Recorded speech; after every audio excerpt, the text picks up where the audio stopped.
The summer of 1966 saw what has been referred to as an iconoclastic shock force released in China, and that's what I'm going to talk about a little bit today.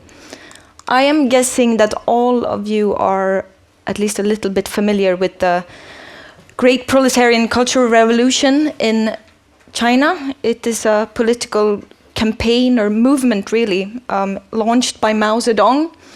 And his reason for doing so are, well, there are many reasons, but essentially and officially, Mao spoke of the idea that remaining bourgeois elements had infiltrated the party and society at large with the aim of restoring capitalism. And so, to counteract this infiltration, the Cultural Revolution was put in motion to renew revolution and spread it to all of China. And one important aim of this was to revolutionize people's thinking. Every part of society was to be permeated by the revolutionary spirit. And right at the beginning of this orchestrated chaos was that the masses were encouraged to destroy the four olds in a Destroy the Four Olds campaign. And the four olds essentially referred to pre-communist elements of Chinese society and culture.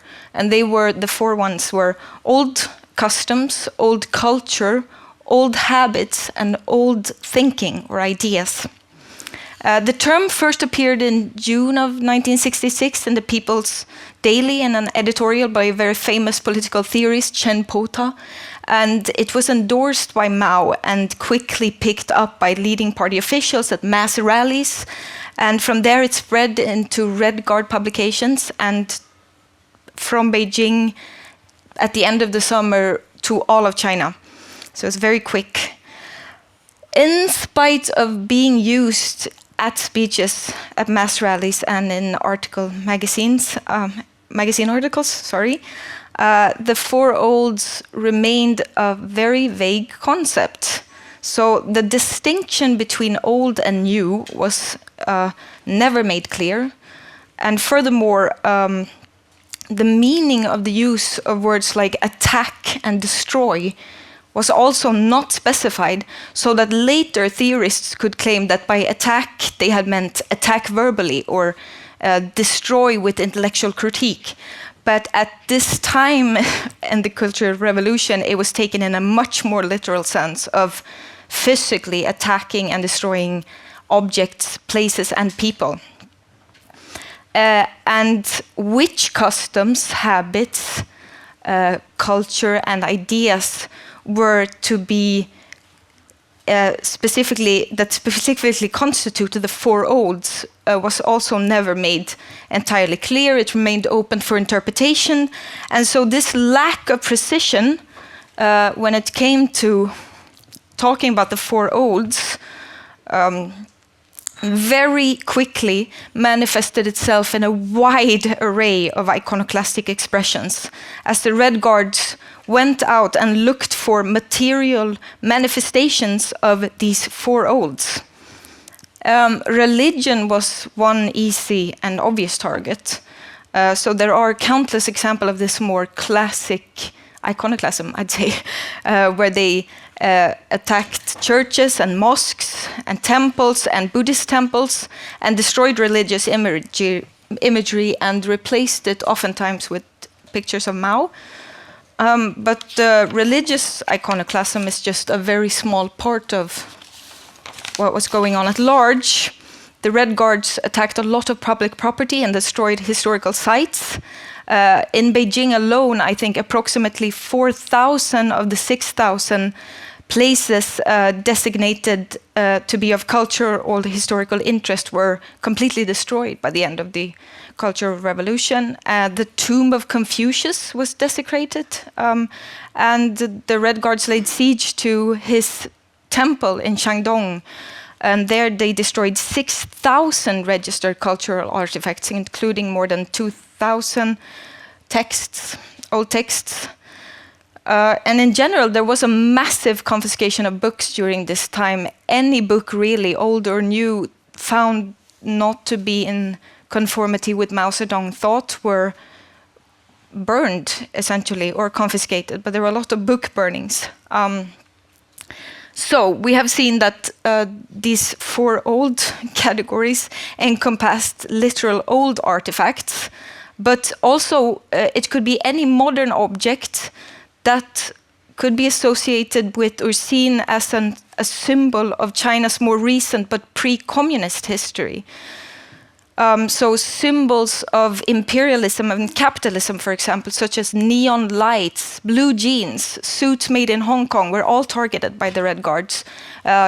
Women wearing long braids. These braids could be seen as a remnant of the feudal past and were sometimes cut by force. Inscription in foreign languages were chiseled off on buildings or smashed with hammers. And the tumultuous events escalated further as Red Guards broke into private homes looking for the 4 olds and sacked people's homes and smashed anything that could be an expression, such as gramophone records, musical instruments, porcelain. There is, as far as I know, no official reliable statistic of the cost of the damage done during this time. But the Chinese are, and have been since the late 80s, I'd say, putting great effort in rebuilding, trying to rebuild the cultural sites that were lost, damaged, or destroyed during this time. So, moving past the actual destruction and looking a little bit about trying to understand this, the driving force behind these actions, it could be interesting to look a little bit at what the participants themselves wanted to achieve, I think. To destroy the objects and images and works of art, in this case, was seen as a guarantee that the changes in the political system would last, that there would be no relapse back to the old society. I think the iconoclasm in this case was a complement of utopianism, in a sense. Or maybe put another way, Maoism as an ideology incorporates elements that bear strong resemblance to Chiliasm, or at any rate, millenarism. So this is nurturing the idea that there will be a fundamental transformation of society, after which all things will be entirely different and better also. And this idea was a very powerful motivator for these iconoclasts. The Red Guards were clearly driven by the thought that a massive improvement of society could be achieved almost immediately and with no compromise, seemingly. An important component of Mao Zedong thought is the promise of more revolutions to come. He speaks of this quite often.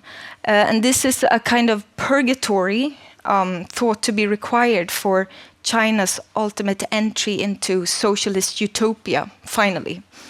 So we say that followers of Mao Zedong, I think, were particularly open to the idea of a major cataclysm or transformative event like this.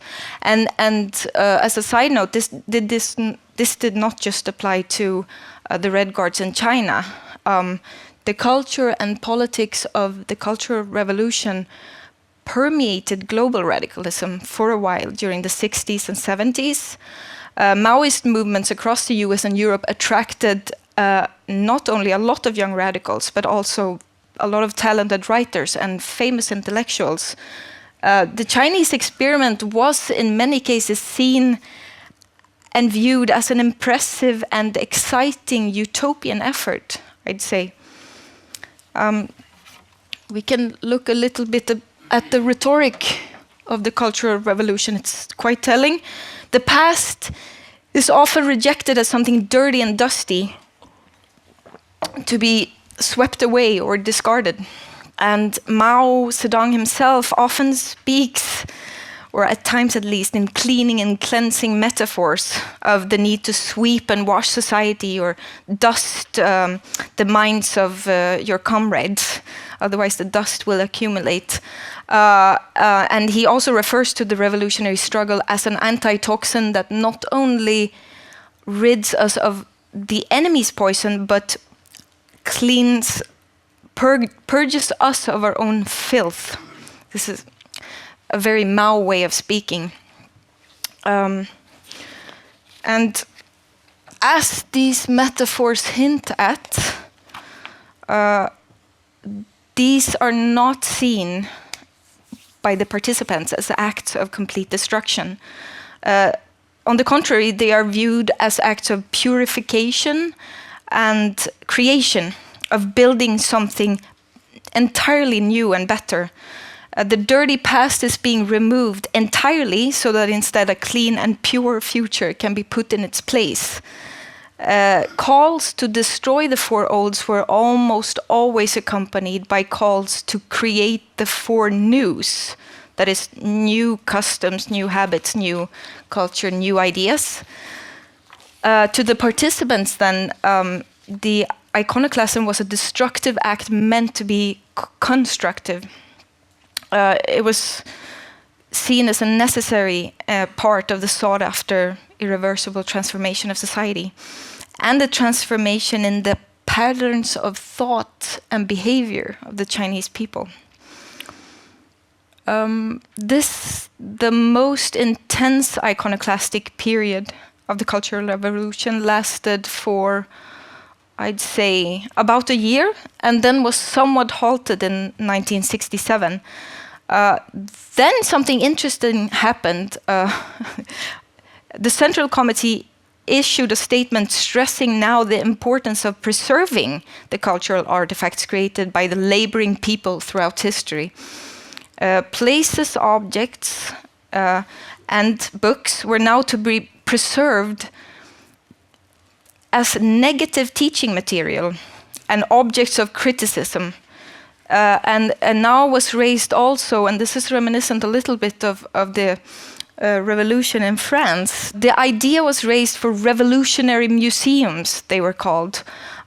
Collections of cultural relics would be preserved as the people's property and used for class education. So the argument now, finally, or after a year of this, was put forward that progress in the modern society could only be measured in comparison with the past. Thank you. Thank you.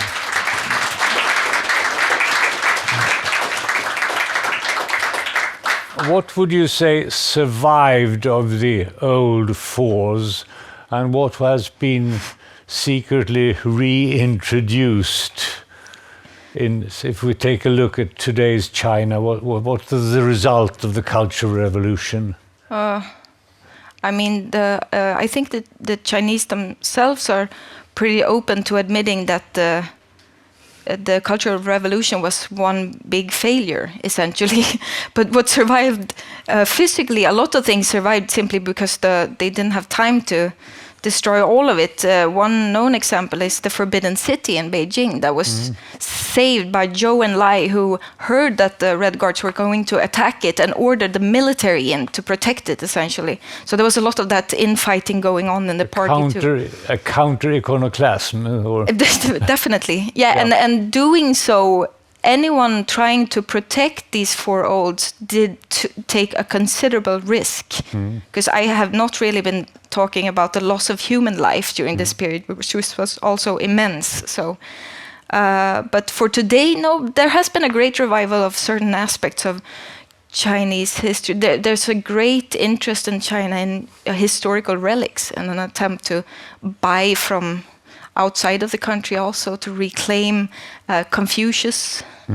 Is a big again after many campaigns against him. So, but the they did manage to smash a lot. Thank you, Ingrid. Yeah, thank you.